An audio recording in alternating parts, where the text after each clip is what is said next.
When my wife spontaneously brought home 2 cats that are twice the size of regular house cats and gave me an unlimited budget to build the ultimate oversized cat condo with complete control over design, what do you think I ended up building? I'm going to show you how and what I built, exactly what I spent to build this entire project, as well as what in the world this elaborate idea of a designer cat scratching post, aka cat condo, cost the customer. Let's get started.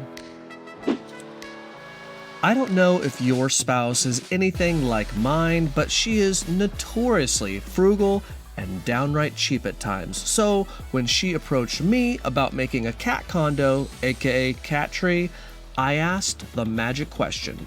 Since this is going to be in our home, do you want it to look like a nice furniture piece, or do you simply just want a place for the cats to sharpen their claws and lay around? She answered with the first option. Something really nice. And that's all I needed to hear so I could make it out of quality materials. Otherwise, I would have just told her to start shopping online. Most of the nice looking cat trees for purchase are made of sturdy cardboard and covered with carpet. This was going to be something better than money could buy, and I was pumped to design it and build it my way. I find it fun asking people, random friends or family, how much they think something should sell for. If you are ever interested in pummeling your self-esteem, go ahead and spend weeks or months building something, pay a ton of money in materials and tools, sacrifice quality time with your loved ones, lose sleep thinking about design and engineering, and then go ahead, ask someone, how much do you think this should sell for? You want to know what someone said to me? Oh, maybe $1,200, $1,500 tops. I responded, the materials alone cost more than that. Little did they know, I don't even have a self-esteem, so joke's on them.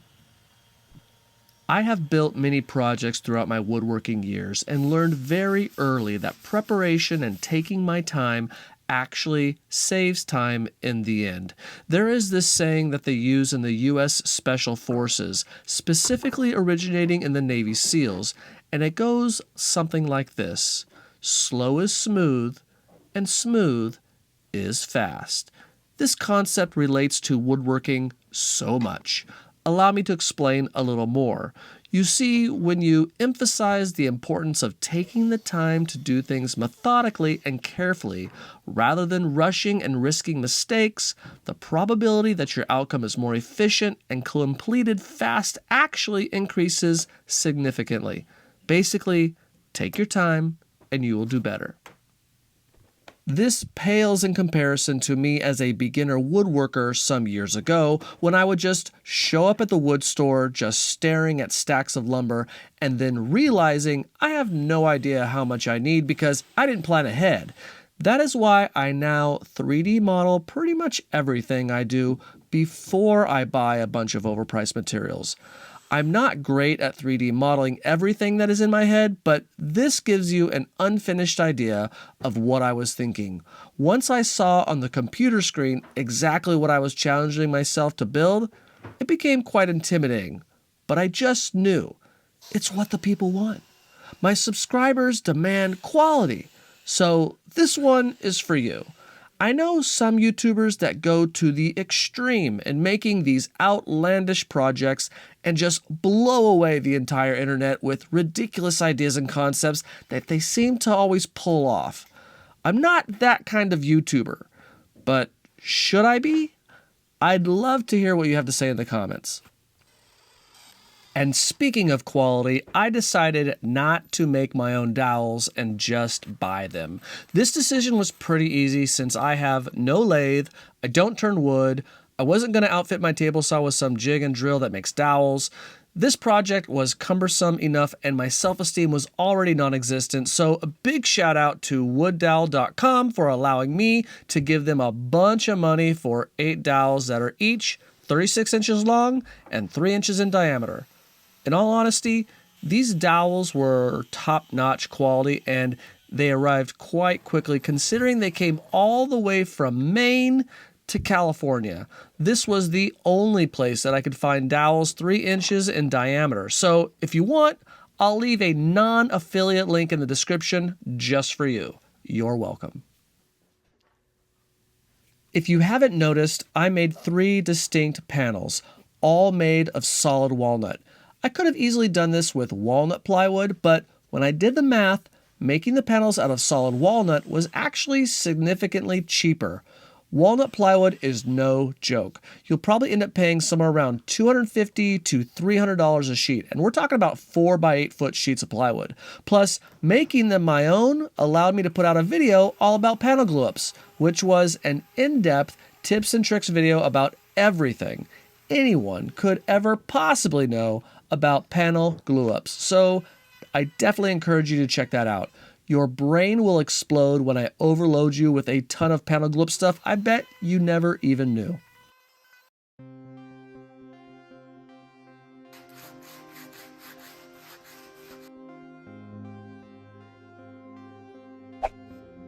For the next short few minutes, you're going to watch me build a hexagon-shaped cat bed with a bubble window front door and a circle-cut entrance in the back.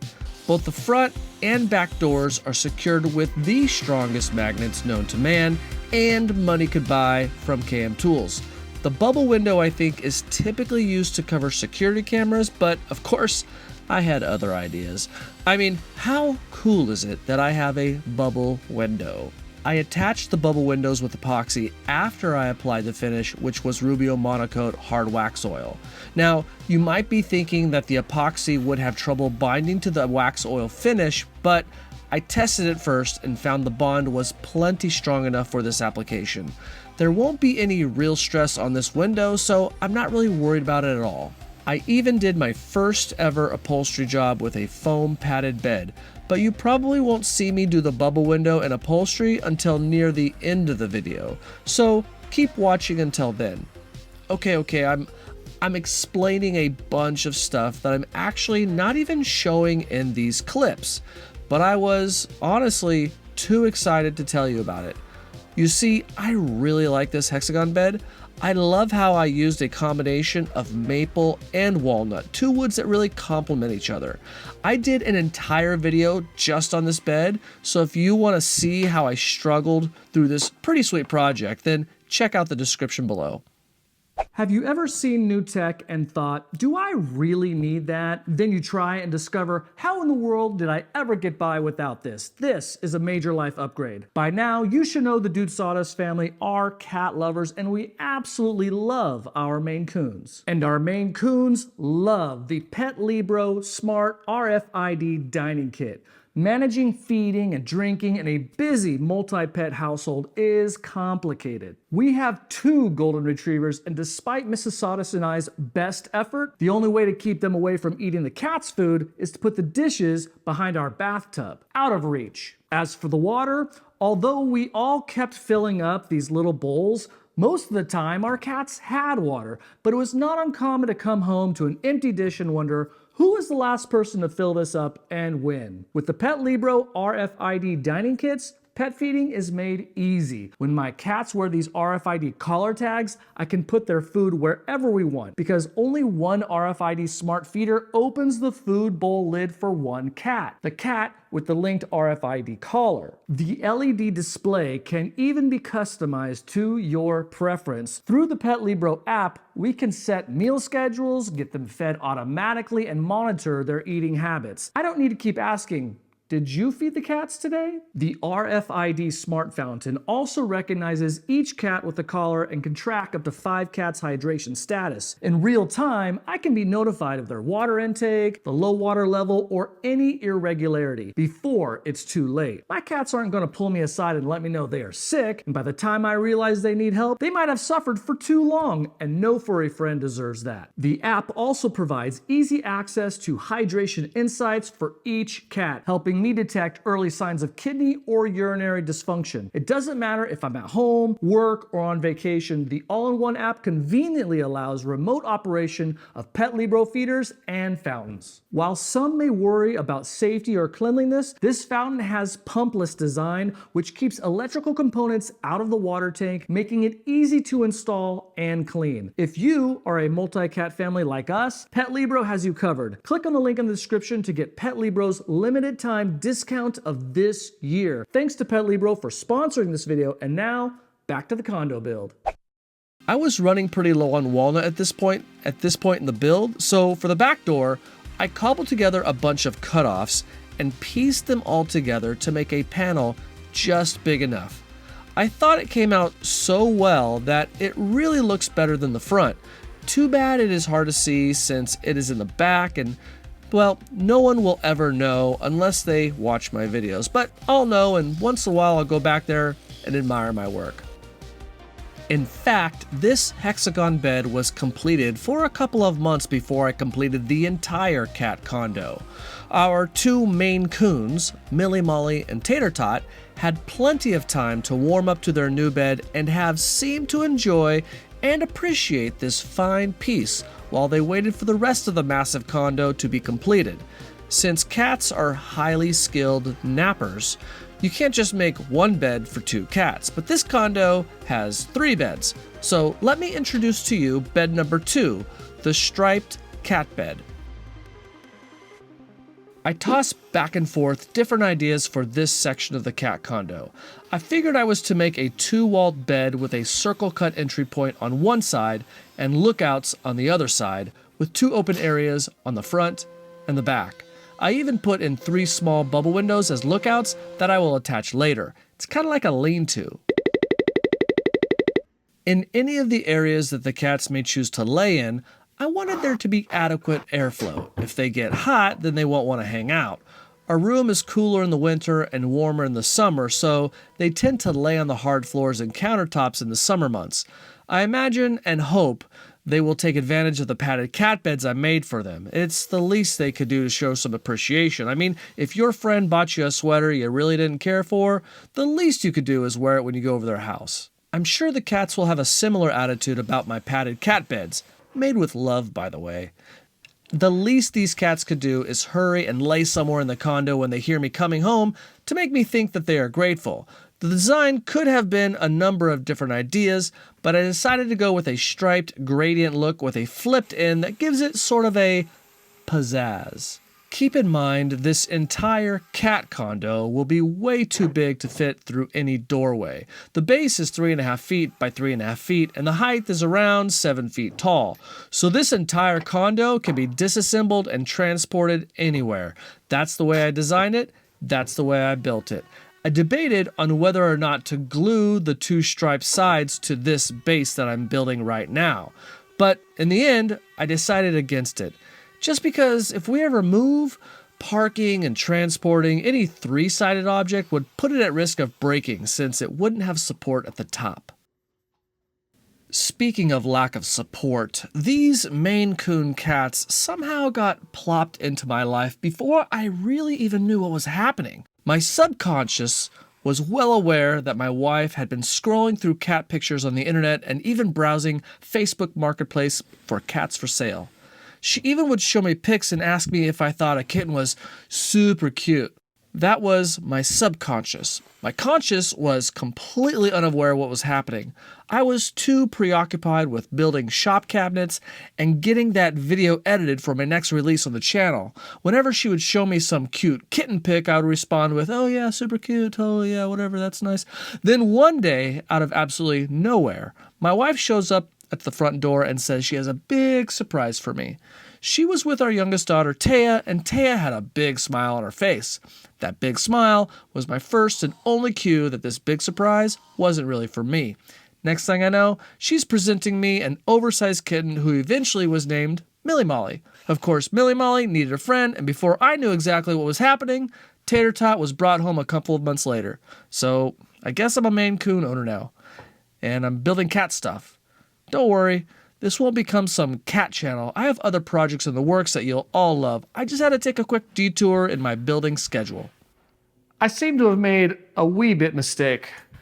When I stack this on top of here, this is too tall. Now, I thought I measured perfectly, but apparently I didn't. It creates a gap right here. So I made these little spacers that I'm going to add right there. I think it's going to fix the problem.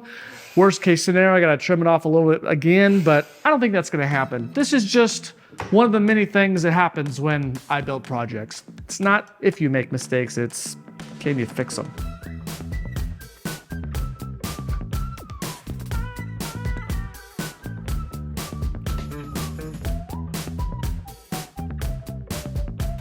Now that's exactly how I imagined it. The only thing I need to do now is put the threaded inserts in here to secure this and put the bolts in here, and everything should be secure and stable. And I can move on to that staircase. Prepare for your mind to be blown. Mine sure was, and I want to tell you all about it. You see, editing these videos takes an absurd amount of time, and not only that, but brain power. I have to make countless decisions and use my creativity to sometimes what feels like a breaking point. These woodworking projects would be much easier if I was just a woodworker, but I'm not. I'm a content creator. So that means I have to not only design and build the project, but I have to film it, edit the video, and think of and create a click-worthy thumbnail and title. Sometimes these projects even involve PDF build plans that I make available to you guys. It's one decision after another. Anyway, you get the idea. The brain power usage is immense, and when it is all said and done, the mental aspect alone drains me. I mean, just after sitting at this desk in front of a computer to edit this video for 60 to 90 minutes, turns my brain to mush, and the eyelids start to get really heavy. Trust me, this is not complaining, but I have a point to all of this. I learned something interesting the other day watching one of my favorite YouTubers, and that is decisions make us tired. Recent research has actually uncovered the science behind it, and I find it simply mind-blowing. While editing this video, I worked for about 60 minutes, and then I got up, went into the front room, and watched a woodworking YouTube video. It's what I love to do to relax. In fact, while editing this video, I have watched the latest videos from Bourbon Moth, Makes with Miles, and Man-Made. After watching each of their videos, I was able to come back to editing this video with a newfound energy and focus after each and every break. Not only that, but honestly, I watch woodworking videos as a way to sort of pump myself up. I get excited, kind of like listening to your favorite songs right before you enter the octagon or the football field. It was during one of those break periods that I came up with the idea to share this new research with you. So let me get right to it and explain what I learned. You might have heard of Johnny Harris, and if you haven't, go subscribe to his channel as soon as you're done watching this video. He already has millions of subs, so he doesn't need you, but you definitely need him. He's that good. Johnny Harris explains that we have a bunch of wires in our brains called neurons, roughly 100 billion of them, that form a giant network. Network meaning they are basically all connected. All of your neurons send messages or signals to each other, and in order to do so, you need glutamate, which is a neurotransmitter and an amino acid. Simply put, for every decision you make, up pops glutamate. Hey, wait, that rhymes. Anyways, the problem is it doesn't just go away, the glutamate that is, but it sticks around in the pathways of your neurons and totally clogs up the system. That's why after some serious editing of these videos, I feel exhausted, but all I did was sit at this computer and only move my fingers on a keyboard. Not only that, but like I explained earlier, making more decisions becomes difficult as well. That's when I really go into paralysis by analysis mode, and I can't get out of it until I rest my brain. Like Johnny Harris says, it's like drowning in glutamate. Now, it makes sense what I read about Jeff Bezos a couple of days ago when he said, quote, "I like to do my high IQ meetings before lunch because by 5 p.m. I'm like, I can't think more about this issue today. Let's try this again tomorrow at 10 a.m. Jeff Bezos is drowning in glutamate, just like the rest of us, but he's a billionaire because he knows how to manage it. I'm sure there's a few other reasons for him being a billionaire as well, but just go with me on this one. In this 21st century lifestyle we live, we are making literally thousands of decisions a day. But there are ways to reduce this habit by simplifying our lives. One thing that I have been doing pretty much my entire adult life is streamlining what I wear to work each day. I have 5 pairs of shoes, 4 pairs of pants, and 6 shirts. They're all in a row.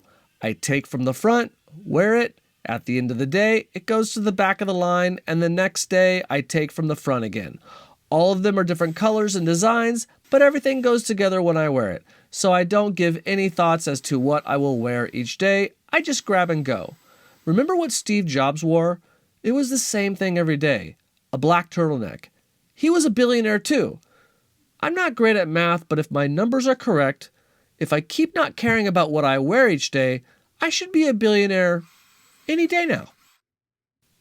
Now, I have been rambling on a while you have been watching me build this, let's be honest, ridiculous staircase that is truly just an exercise on challenging my woodworking skills.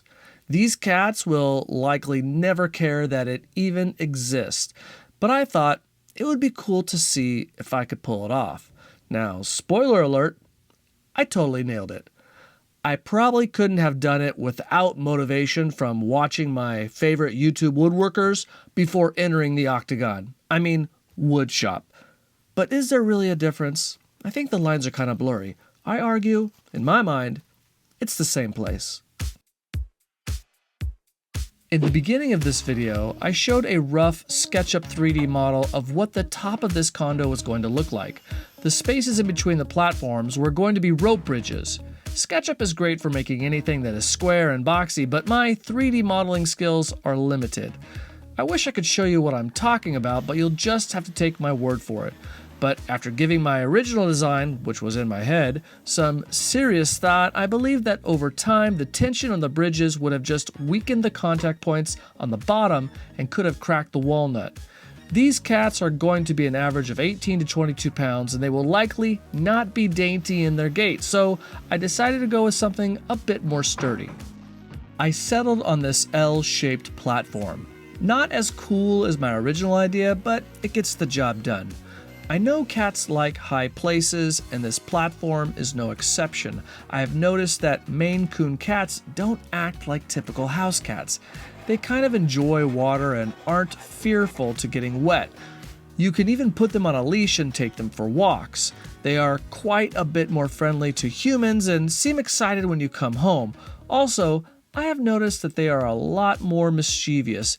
They like to go upstairs and steal stuffed animals from our daughter Taya's closet and leave them downstairs, as well as her underwear, and the cup Mrs. Sawdust uses to put liquid laundry detergent in the wash.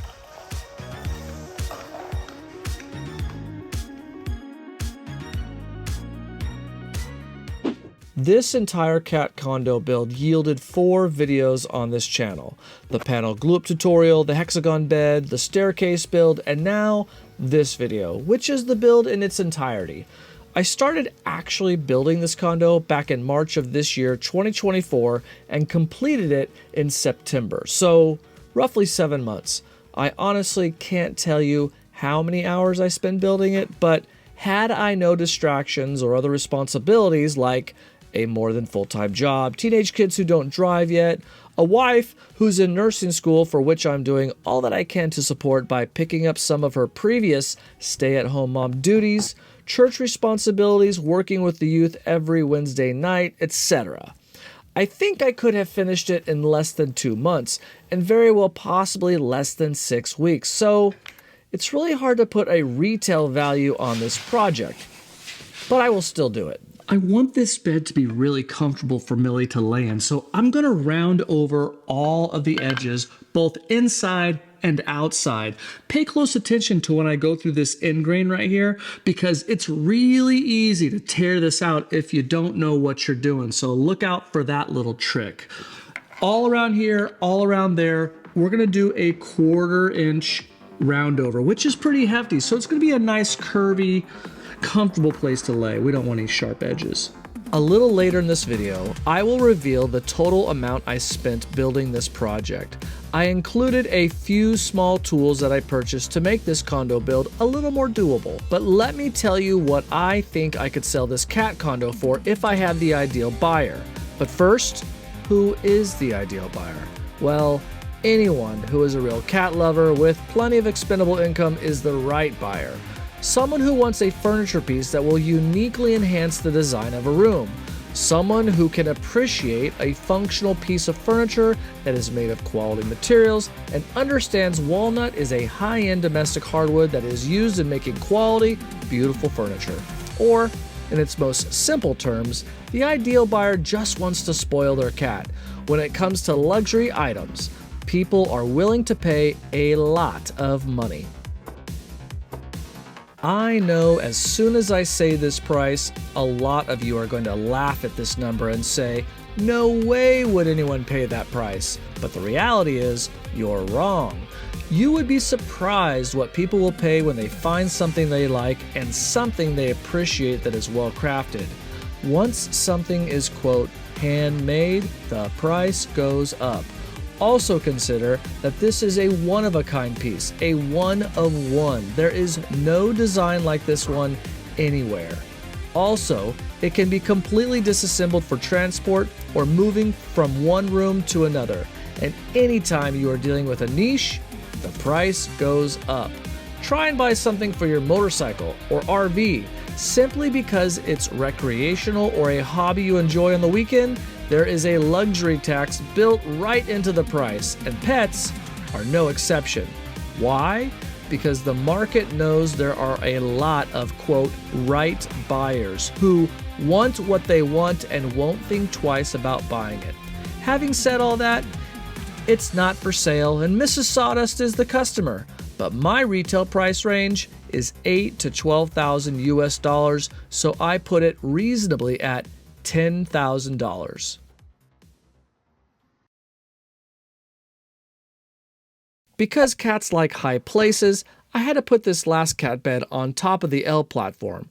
I just couldn't rest it on top. It really needed some sort of brace to lift it even higher. I knew it would just look better that way. I thought about just putting up a couple of posts, maybe made of walnut, maybe made of brass or even tin, but that would look just basic. So I sat down and started sketching different designs. Eventually, I settled on this, and when I stepped back to really take a look, I realized it kind of looked like cat eyes. I honestly didn't do this intentionally, but I guess it was just meant to be.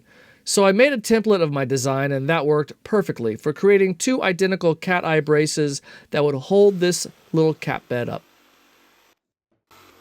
Speaking of cat beds, let me tell you about Orf. Orf was my first dog I ever had when I was young.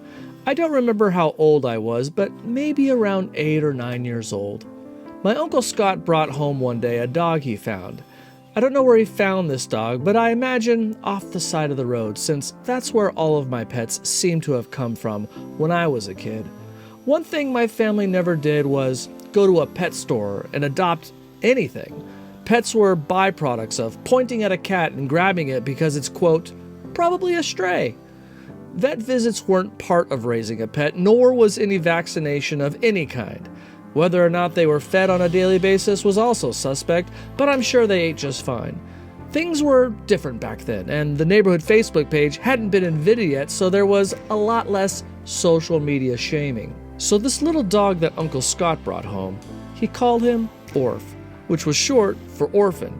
To me, it just made sense, and I was thrilled to be his big buddy. I say big buddy because Orf was just a little short-haired black dog that couldn't be identified with any particular breed.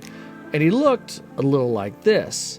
I don't remember him having any brown in his face, but you get the idea.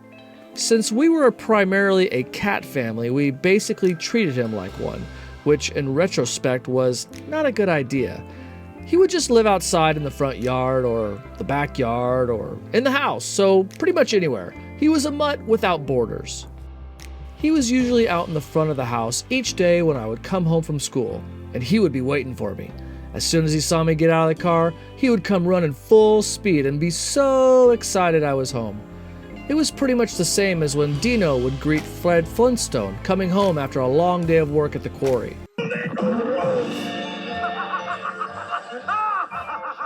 As I look back at my youth, these were some great memories.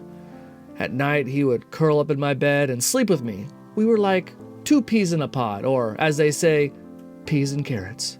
I loved Orf, and he loved me unconditionally. But one day, Orf wasn't around anymore. He wasn't waiting for me when I came home from school. It's like he just disappeared. I never knew what happened to Orf, but my parents always thought it might have been one of our surly neighbors who accused Orf of pooping on his lawn. Oh, Miss Rumsfield, you never quit. That piece of scum barking rat of yours is just taking his last dump on my lawn. Which was probably true. I mean, the pooping part. Not quite sure about the surly neighbor part. Either way, it didn't really matter, because Orf, he wasn't coming back to me.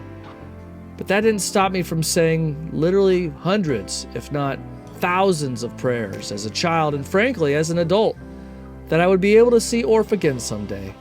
It is said that all dogs go to heaven, and if that is in fact true, then Orf would be leading the way. I have no doubt that Orf remembers me, and we will be buddies once again in the next life. If there really is a heaven, then I know that Orf will greet me at the pearly gates as he tackles me with joy when I come home for one last time. I was near the tail end of this project when a company that I had already been interested in contacted me and asked if they could send me one of their laser engravers. If there was any brand of laser that I was going to go with, it was Xtool. I had seen some great endorsements from other YouTubers and decided if I ever got one, it would definitely be Xtool. Immediately, I wanted to incorporate some form of engraving in this project, and what better way than to commemorate this cat Condo than to engrave Millie Molly and Tater Tot's names into the cat eye braces. I was super impressed with how easy it was, and Xtool has free software that you can use on any computer to design your own engravings or even cut through a variety of materials. I've heard these machines referred to as money printing machines because there are so many different ways you can use a laser engraver to generate a side income up to a full-scale business. I partner with Xtool as an affiliate, and if you are interested in any Xtool products and want to help support the Dude Sawdust channel, then I have a link in the description just for you. For every poplar dowel that supports this condo, it is a cat scratching post. So here is how it works. I purchased what is called Sisal Rope. When removed from the package, it stinks pretty bad, and don't ask me why. And the directions say it should sit out in the sun for 2 to 3 days before you work with it. It comes in a 1/6 inch and 1/4 inch thickness. I opted for the thicker of the two and wanted the rope to be as light as possible. This color is called white. The darker version is called natural. I chose white so the dark walnut would really pop. I know some ropes, especially nylon, will melt if you burn the ends, which forms a sealed tip. I gave this a try, but it's not that kind of rope. I have roughly 21 feet of posts that need to be completely covered in Sisal rope.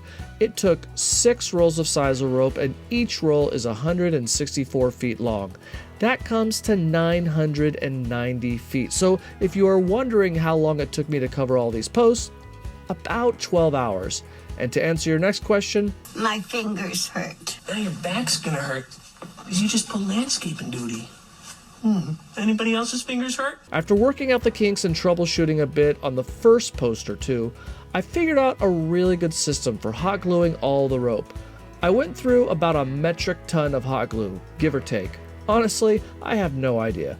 I used a really cheap glue gun that my wife had laying around for crafts and about all of the glue sticks that she had. My advice is if you ever do this, go invest in a good glue gun because I regret not buying just a new one.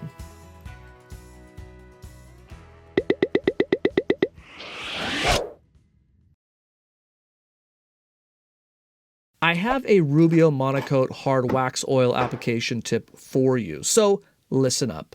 I've never heard anyone talk about this, but I imagine this would be helpful with other hard wax oils as well. I learned this the hard way twice, and I vow to never make this mistake again.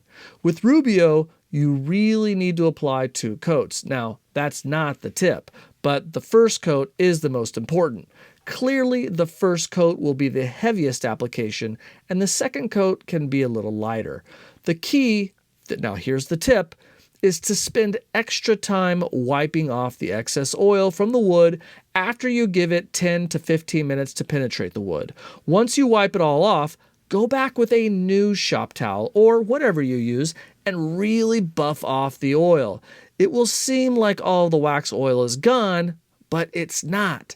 If you don't spend a good amount of time wiping it off, try coming back in an hour or two, and you will have these tiny crystallized dots all over your wood, and the only way to remove them will be to sand them off, and now you have to start all over again.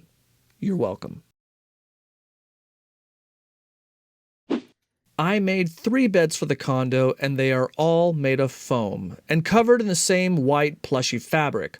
Although I don't show it here for the sake of brevity, I used my table saw and even my bandsaw to make the foam cuts along with a fabric cutter, like you see me using here.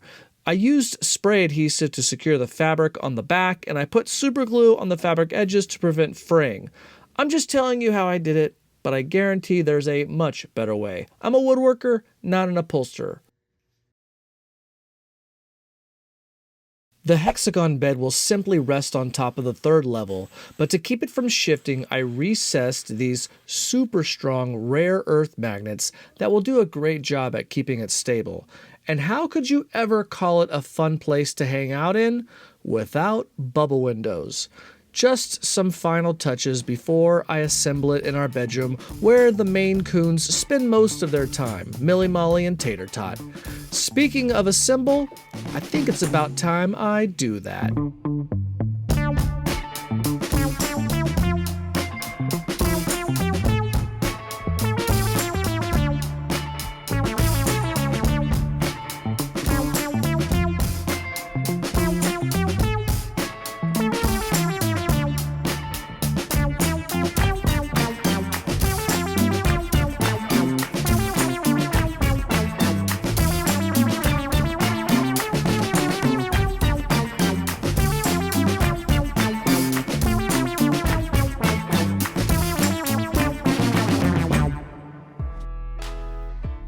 Many truths came to light in the building of this cat condo. Number 1, I have no control over how many animals live in this house. Number 2, I have no self-esteem, so managing expectations is not a factor. Number 3, slow is smooth and smooth is fast, which translates into a 6-week-long project taking 7 months to build. Number 4, everything is expensive, especially in woodworking. Number 5, bubble windows are totally cool and we need more of them in our lives. Number 6, I can blame pretty much any of my shortcomings on glutamate moving forward. Number 7, becoming a billionaire is just around the corner for me. Number 8, Sisal Rope is smelly and rough on my fingers. Number 9, you really gotta wipe off that Rubio residue or you'll regret it. And number 10, I miss Orf, but we'll meet up again someday.